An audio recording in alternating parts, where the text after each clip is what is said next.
જ્યારે આપણને ઢોસા ખાવાનું મન થાય અને દાળ ચોખા પણ પલાળીએ ના હોય ને ત્યારે તમે આ ઇન્સ્ટન્ટ મગની દાળના ઢોસા બનાવી શકો છો. આમાં તમારે આથો લાવવાની પણ જરૂર નથી હોતી.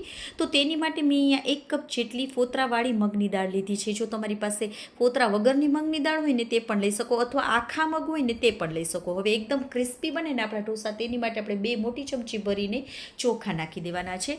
2 થી 3 વાર ધોઈ લેવાનું છે અને 3 થી 4 કલાક માટે આપણે પલાળી દેવાનું છે.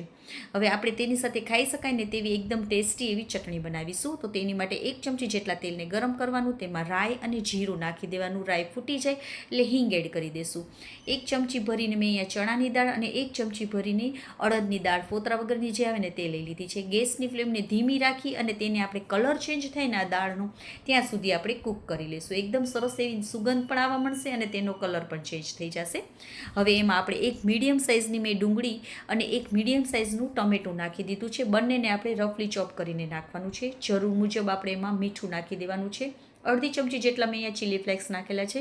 તમારી પાસે લાલ સૂકા મરચાં હોય ને તો 2 જેટલા તમારે આમાં નાખી દેવાના. અડધી ચમચી કાશ્મીરી લાલ મરચું નાખ્યું છે, તેનાથી તેનો કલર બહુ સરસ આવશે. જો ના હોય તો તમે સ્કીપ કરી શકો. અને અડધી ચમચી જેટલી ખાંડ નાખી છે. હવે ટમેટા આપણે એકદમ સરસ એવા ગળી જાય ને ત્યાં સુધી આ બધાને આપણે કૂક કરી લેવાનું છે. તો જો એકદમ સરસ એવા આપણા ટમેટા ગળી ગયા છે તો એકદમ એવું આપણે તેને ઠંડુ કરી લેવાનું છે. તો મેં અહીંયા દાળને 3 કલાક માટે પલાળી દીધી. તો તે એકદમ સરસ એવી પલળી ગઈ છે. તો પાણી નિતારી અને તેને એક મિક્સર જારમાં લઈ લેવાની છે. સાથે મેં અહીંયા થોડી કોથમીરને દાંડલા સહિત લીધી છે. તેનાથી તેનો કલર એકદમ સરસ આવશે અને તેનો ટેસ્ટ પણ બહુ સરસ આવશે. 2 થી 3 મેં મરચાં લીધા છે, મેં મોરા લીધા છે. તમે આની જગ્યાએ તીખા પણ લઈ શકો. 3 થી 4 લસણની કળી, અડધી ચમચી જેટલું આખું જીરું નાખવાનું છે. તેનાથી તેનો ટેસ્ટ બહુ સરસ આવશે. હવે થોડું પાણી આપણે નાખવાનું છે, બહુ વધારે નહીં. તેનું આપણે જાડું બેટર જ બનાવીશું. તો આવી રીતે આપણે કરકરું થોડું બેટર રાખવાનું છે ને આવું આપણે જાડું પહેલાં જ રાખીશું. જો તમે વધારે પાણી નાખીશો ને તો તમારે બહુ વધારે પડતું પતલું થશે, માટે આપણે થોડું પાણી જ નાખવાનું. તો આવું થોડું એવું દરદરું રહે ને તેવું બેટર તમારું બનીને તૈયાર થઈ જશે.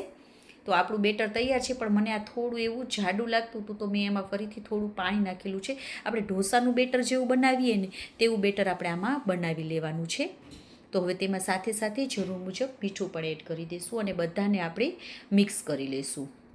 હવે ઢોસા બનાવીએ ત્યારે જરૂર લાગે ને તો આપણે થોડું પાણી વધારે નાખી દઈશું. થોડી વાર તેને સાઈડમાં રાખી દઈશું. ત્યાં સુધીમાં આપણે ચટણી માટેનું જે બનાવેલું હતું ને ડુંગળીને ટમેટાનું તે પણ ઠંડુ થઈ ગયું છે. તો તેને પણ એક મિક્સર જારમાં લઈ થોડું એવું પાણી નાખી અને તેની પેસ્ટ બનાવી લઈશું.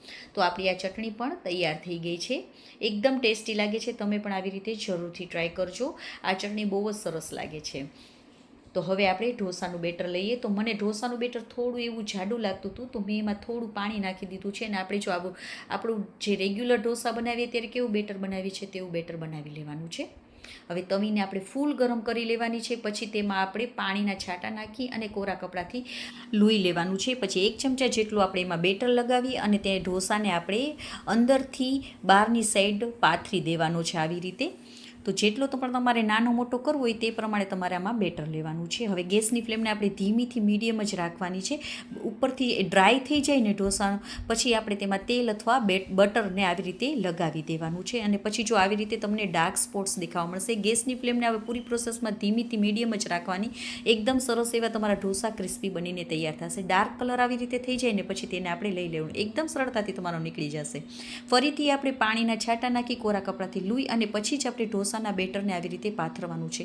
પાણીના છાંટા એકદમ સરસ એવી તવીને તમે ગરમ કરી અને પછી ગેસની ફ્લેમને ધીમી કરી પાણીના છાંટા નાખીને કોરા કપડાથી તમે લૂઈ લેશો ને તો તમારા ઢોસા બધા એકદમ સરસ એવા ઉથલશે. તે બીજા ઢોસામાં મેં અહીંયા પેરી પેરી મસાલો નાખેલો છે. મોરેરાજને ખૂબ જ પસંદ આવે છે આવી રીતે આવા ઢોસા. તો તમે પણ એકવાર આવી રીતે જરૂરથી ટ્રાય કરજો. બહુ જ સરસ લાગે છે ઢોસા. તો આપણા ઢોસા બનીને તૈયાર છે. એકદમ ક્રિસ્પી ક્રન્ચી બને છે. અને જ્યારે પણ ઢોસા ખાવાનું મન થાય અને દાળ ચોખા પલાળેલા ના હોય અને બાળકો પણ જીદ કરે ને તો આવી રીતે તમે ઢોસા બનાવીને આપી શકો છો. અને હા, જો તમને મારી રેસીપી ગમી હોય તો પ્લીઝ લાઇક, સબસ્ક્રાઈબ અને તમારા ફ્રેન્ડ્સ અને ફેમિલીને શેર પણ કરજો. ફેસબુક અને ઇન્સ્ટાગ્રામમાં જોતા હોય તો ફોલો પણ કરજો. અને તમને આ મારી રેસીપી કેવી લાગી તે કમેન્ટ કરીને પણ કહેજો. અને તમે આ રેસીપી બનાવી અને તમારા ઢોસા કેવા બન્યા હતા તે પણ કહેજો. તો આવી જ નવી રેસીપીઓ સાથે આપણે ફરી મળીશું. ત્યાં સુધી બાય બાય. જય માતાજી.